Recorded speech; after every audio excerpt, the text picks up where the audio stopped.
So before Luqman begins giving advice to his son, Allah mentions that He gave Luqman wisdom. And He says, Anishkur lillah. That Allah says that you should be thankful to Allah subhanahu wa ta'ala. And from wisdom is to be thankful to Allah subhanahu wa ta'ala for the favors that He has given you. And gratitude and being thankful is shown with the heart, with the tongue, and with the limbs. And Ibn Qayyim al-Jawziyah, he mentions there's 3 ways to show shukr, 3 ways to be thankful to Allah subhanahu wa ta'ala. The first is in your heart. You're thankful to Allah subhanahu wa ta'ala in your heart by thanking Him and by acknowledging Him and by worshipping Him in your heart. The second way is to be thankful by Allah subhanahu wa ta'ala, thankful to Allah subhanahu wa ta'ala with your tongue.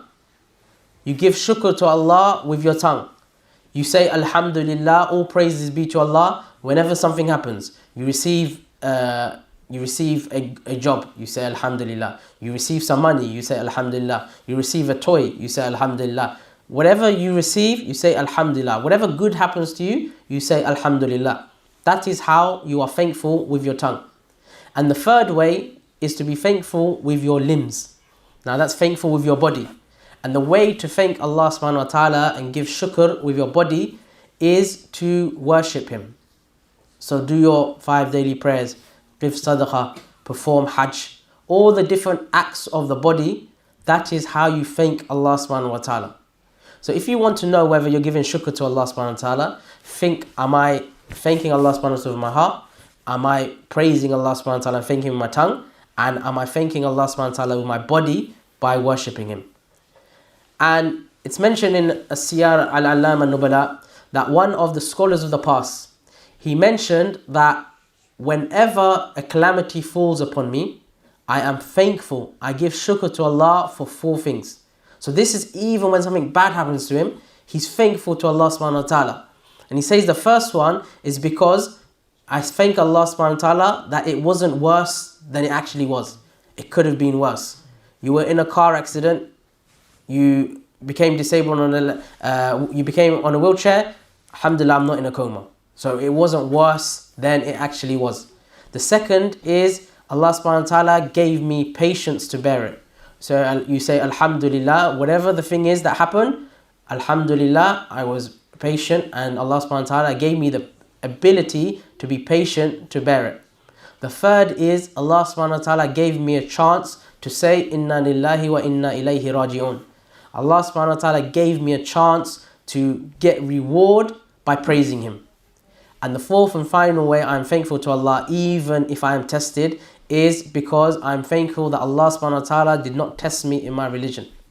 And that's the worst test. Regardless of what happens to you, as long as you are not tested in your religion, you say Alhamdulillah. So these are the 4 ways you can thank Allah even if something happens to you. Even if a calamity falls upon you, you can still thank Allah subhanahu wa ta'ala. What's interesting is in this ayah, Allah subhanahu wa ta'ala says, Anishkur lillah. He says that you should thank Allah subhanahu wa ta'ala. And then He says, وَمَنْ يَشْكُرْ فَإِنَّمَا يَشْكُرُ لِنَفْسِهِ. That whoever is grateful for his own self. He only benefits. When you are grateful to Allah subhanahu wa ta'ala, Allah does not need your praise. Allah subhanahu wa ta'ala does not need you to thank Him. But you are the one who benefits. And He uses the word, Allah subhanahu wa ta'ala uses the word yashkur, which is in the present tense, which means it's continuous. So this is something that we must do as Muslims. Shukr doesn't just end when you said it once. Shukr doesn't end, you say it here and there. Shukr is something that is continuous. Yashkur, Allah uses the present tense, which is continuous, meaning that you must do it over and over and over again. And it's like in the hadith of the Messenger of Allah sallallahu alaihi wasallam, when he used to pray so much that his legs or his feet became swollen. And the Sahaba asked, O Messenger of Allah, your past sins and your future sins are forgiven. Why do you pray so much? And the Prophet ﷺ said, should I not be a thankful slave of Allah? So despite the Prophet ﷺ's past sins being forgiven already, his future sins being forgiven, he said, should I not be a thankful slave of Allah subhanahu wa ta'ala? So being thankful is something that you must do over and over and over again. And on top of that, like we mentioned, that if you are thankful, you are the one who benefits, not Allah subhanahu wa ta'ala. You do it for your own self. And the way you can benefit is Allah subhanahu wa ta'ala has mentioned in the Quran, Surah Ibrahim is the 14th chapter, that the one who is thankful, he will get more. لَإِن شَكَرَتُمْ لَأَزِيدَنَّكُمْ. Allah subhanahu wa ta'ala says that if you are thankful, if you thank Him, He will give you more. So whenever something happens, if you want more, the secret is just to thank Allah and you will get more.